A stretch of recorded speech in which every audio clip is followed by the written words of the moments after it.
सख्त से सख्त सजा मिलनी चाहिए। तो आपके जो एमपी और एमएलए हैं उन पे आप कार्रवाई की डिमांड करेंगे? बिल्कुल करेंगे। जो कोई भी कर रहा है, हमारी पार्टी ने हमेशा से किसी को बचाया नहीं है। जैसे यहाँ कुलदीप सिंह सेंगर को बचाया गया, जैसे यहाँ बृजभूषण शरण सिंह को बचाया गया, जैसे चिन्मयानंद को बचाया गया, और जैसे अभी बदलापुर के केस में स्कूल में बैठे हुए उन ट्रस्टियों को, उन मेंबर्स को बचाया गया, जिन मेंबर्स की जो बीजेपी के लोग हैं और स्कूल के बोर्ड में मेंबर हैं। कोर्ट से अपील करूंगी कि जब तक कोर्ट, प्रशासन, सरकारें एक नज़ीर पेश नहीं करेंगी, ऐसे अपराधियों को जल्द से जल्द फास्ट ट्रैक कोर्ट्स में सजा नहीं मिलेगी, तब तक देश की बच्चियों की सुरक्षा में ऐसे ही सेंध लगती रहेगी।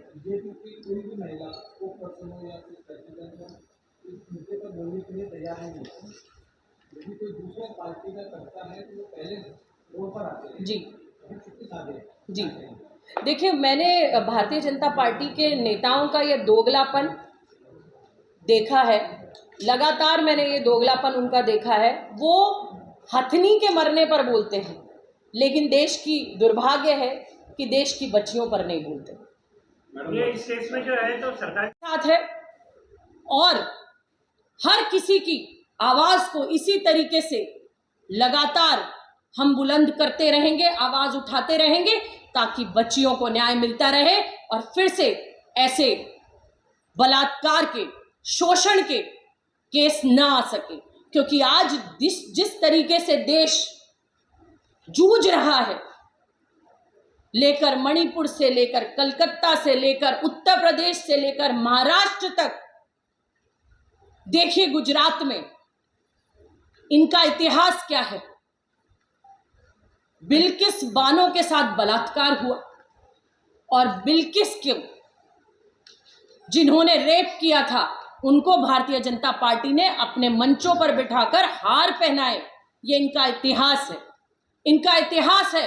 विनेश फोगाट और उसके जैसी बहुत सारी बच्चियों के साथ क्राइम करने वाले उस बृजभूषण शरण सिंह को बचाना, और अब नई बात सामने आ रही है कि वो बच्चियां जिन्होंने रिपोर्ट लिखाई थी, जिनका इस केस में नाम था, उसके खिलाफ बयान देने में उनकी सिक्योरिटी हटा ली गई है। ये इस सरकार की मंशा है, इस सरकार की नीति है। मणिपुर में जब बच्चियों को नंगा घुमाया जाता है नग्न अवस्था में, तो जब प्रधानमंत्री कुछ नहीं बोलते, प्रधानमंत्री की चुप्पी ये बताती है कि प्रधानमंत्री ऐसे केसेस में इन लोगों को बल दे रहे हैं। लगातार जिस तरीके के केस भाजपा शासन में पूरे देश में सामने आ रहे हैं, वो किसी से छुपा हुआ नहीं है। वो इनकी मंशा को साफ बताता है कि इनकी मंशा महिला विरोधी है। ये महिला विरोधी मंशा के साथ काम कर रहे हैं। और ये 1 केस, 2 केस, 3 केस मैंने आपके सामने बोले हैं। इन केसों की फेहरिस्त है, और आज ये केस महाराष्ट्र तक आने लगे। मैं आपसे अपील करूंगी, आपसे विनम्र विनती करूंगी, ये कहते हुए करूंगी कि आप सबके घर में भी बच्चियां हैं। जहां आज स्कूल से अस्पताल तक बच्चियां कहीं सुरक्षित नहीं है, हम सबको खुद खड़ा होकर ऐसे लोगों के खिलाफ एक मुहिम छेड़नी होगी, जहां अपराधी ऐसे केस करते हुए थर थर कांपे। आज दहशत इस सरकार में खत्म होने लगी।